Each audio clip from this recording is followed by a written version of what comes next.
नमस्कार मु संतोष आपण को smart business Odia YouTube channel को स्वागत जनावि। तो आज मुझे आपन को यही वीडियो रे जनइबी कि आपण एक एमती छोट पोखरी रे माछ चाष करिकी किपरि भल वर्ष को आय रोजगार करें। तो मुझे यही पोखरी रे माछ चाष करिकी वर्ष को भल आय रोजगार करुँची। तो आज मुझे आपन को जनइबी कि आपण केमी आपण एक छोट पोखरी रे माछ चाष करिकी वर्ष को माछ चाष करिकी भल आय रोजगार करें।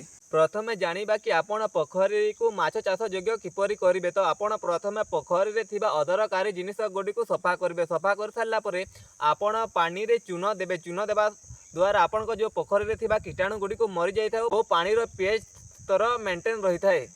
मु आपण को ब्लीचिंग पाउडर देवा प्रोसेस जणे देउची। प्रथमे आपण ब्लीचिंग पाउडर को बाल्टी रे ढालिबे।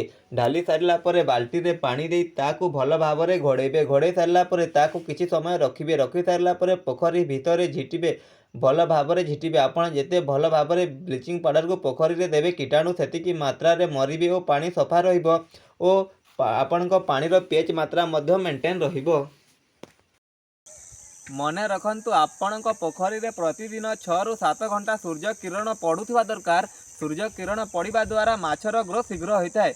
आपण पोखरी रे जदि कम पानी अच्छी ताहेले आपण मागुर माछ किंबा तलापिया माछ चाष करंतु। और आपण पोखरी रे जदि अधिक पानी अच्छी तेबे आपण भाकुर किंबा रोही माछ चाष करि पारिबे।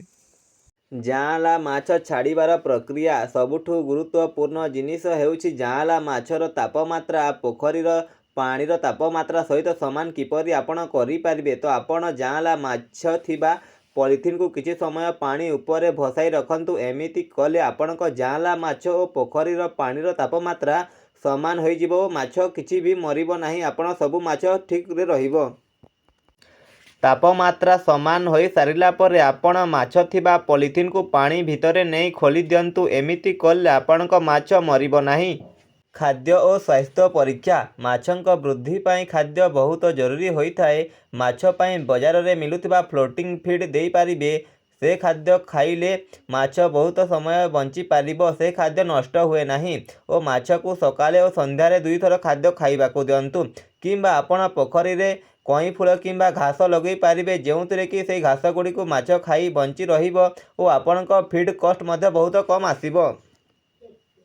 माछ मानंकु सेतिकी ही दाना दियंतु जहाकु सेमाने 2 किंबा 3 मिनिट मध्य संपूर्ण खाईदेबे।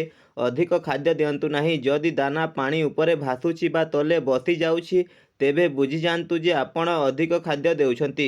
यह पानी को विषाक्त करि पारे। माछर मोट ओजनर 2% रु 5% पर्यंत दाना दिया जाए।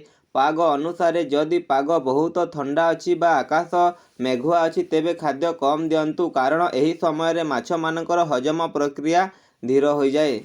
जदि आपण छोट छोट कथार ध्यान देबे ताहेले आपण माछ 6 ରୁ 7 मास भितर आपण बिक्री हेबार योग्य हो जिवो। तो आपण सेही माछ को बिक्री करके भल रोजगार करि पारिबे। जदि आपण को किसी पचारिबार अछि ताहेले आपण एही वीडियो रे कमेंट रे पचारि पारिबे। और आपण को जदि एही वीडियोटी भल लागिथिबो ताहेले आपण एही वीडियोटी को लाइक करके हम चैनल को सब्सक्राइब कर देबे। एमिति चाष संबंधी वीडियो देखिबा पई रहूछि मु धन्यवाद।